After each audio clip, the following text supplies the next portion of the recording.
Keeping the lead arm straight isn't as simple as just pushing it as hard as you can. What a lot of people don't understand is your elbows have a lot to do with it. Let's take a peek. So when I'm taking my backswing, somebody who typically has a hard time keeping it straight will notice their elbows are far away from each other. As they grow far away from each other, that lead arm will have a tendency to buckle. Not only that, but your wrist position will have a tendency to fluctuate a lot. So instead of keeping it flexed for a draw, typically a lot of players will actually let it get extended, and then the club face is really open, and that can't be good either. So what we want to do is take it back and squeeze your elbows as much as you can. Keep them as tight as you can, and that's actually going to help control the lead arm and that lead wrist. Let's take a peek.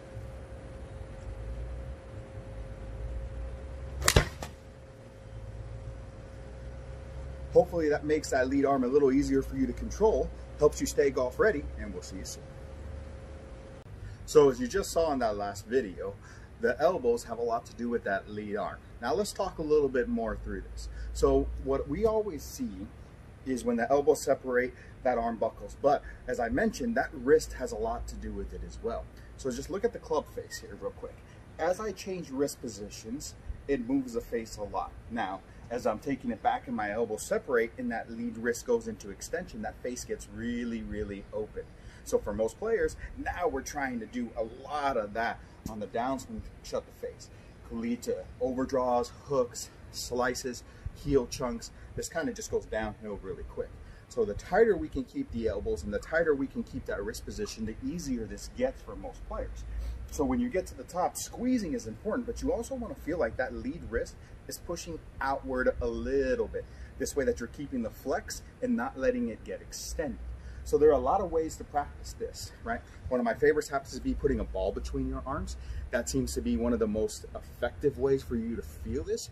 You can get a dodgeball and deflate it a little bit. They sell training aids for this as well. One of my favorites happens to be the Smart Ball from Tour Striker. That seems to work out really, really well. Now I have a version of that right here, and as you can see, it's just basically connected to a lanyard.